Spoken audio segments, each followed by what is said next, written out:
Então vamos lá sobre a forma de trabalhar, né? A primeira forma, então, errada de se trabalhar com pacientes com transtorno de depressão persistente é você não trabalhar com a rotina do paciente. Você focar bastante na questão emocional daquele paciente, tentando fazer com que ele se ajude emocionalmente e tudo mais, mas você esquecer completamente da rotina daquele paciente, porque a rotina daquele paciente vai ajudar você a saber os pensamentos que ele tem sobre as coisas variadas do seu dia e também ajudar você a saber os comportamentos dele, tá? Quais comportamentos que ele tem que mantém ele no problema, tá? Você também pode estar errando se você não identifica as interpretações que ele tem sobre o que ele está vivendo. Tudo que acontece na vida dele, tudo que ele está vivendo também, tudo que ele está sentindo e tudo mais, quais são as interpretações que ele tem? A Vanessa falando aqui, compartilhado. Muito obrigado, Vanessa. Isso aí. Então, quais são as interpretações que ele tem sobre essas coisas? Porque essas interpretações são importantíssimas da gente trabalhar. Porque são elas que justificam os comportamentos disfuncionais do paciente. São elas que justificam aí as emoções exageradas do paciente também. Depois, não identificar, não listar também todas as situações que ele evita, tá, para criar as conexões. Não identificar os seus pensamentos disfuncionais, não identificar os seus comportamentos de segurança e os seus pensamentos envolvidos, e não explicar o funcionamento do transtorno ali para aquele paciente, no sentido dentro do funcionamento dele, onde ele precisa entender que o modo que ele funciona, que ele está funcionando atualmente, esse esquema de funcionamento, está, digamos, viciado, está comprometido a ponto dele manter aquele funcionamento para sempre. De manter aquele funcionamento por bastante tempo. E a gente precisa demonstrar isso para ele, para que ele tenha essa autopercepção e realize as mudanças necessárias. Outra coisa também, às vezes não motivar o paciente para fazer o que precisa ser feito para mudar através das suas metas e objetivos de vida, isso também vai dificultar bastante o trabalho. O que fazer para trabalhar com o paciente? A primeira coisa, então, que a gente precisa fazer é uma psicoeducação sobre esse funcionamento dele. Isso é uma coisa que eu falo direto, né? Isso é uma coisa que eu falo sempre. Em qualquer transtorno, em qualquer problema, a gente precisa psicoeducar o paciente sobre o seu funcionamento. A gente precisa mostrar para ele que, olha, você está funcionando desta maneira aqui, tá? Então você está funcionando desta maneira e se você continuar funcionando dessa maneira, você não vai sair do lugar.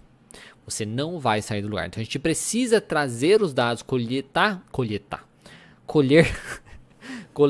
os dados aí do paciente para mostrar para ele muito bem como ele está funcionando e como que esse comportamento dele mantém ele naquele problema e que não vai ajudar em nada se ele continuar fazendo isso da forma que ele sempre fez. Aí você vai contrastar tudo como ele está funcionando atualmente com justamente as suas metas, os seus objetivos, como é que ele gostaria que fosse a vida dele ou como era às vezes antes também desse transtorno, se for o caso, e estimular a mudança com isso. Você vai identificar as situações e os sintomas que incomodam ele, e isso vai ser feito justamente com a rotina.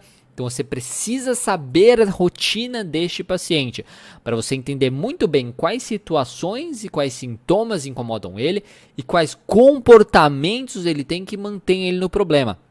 E aí você vai ajudar ele a desenvolver uma nova rotina, para que ele coloque em prática, então, os pensamentos mais funcionais que vocês forem discutindo durante as sessões e também coloque em prática comportamentos mais funcionais aí, que vão estimular, digamos assim, a melhora, que vão estimular os seus pensamentos mais funcionais e, consequentemente, crenças mais saudáveis aí, a seu respeito, ao respeito dos outros, a respeito do mundo, do futuro, e por aí vai.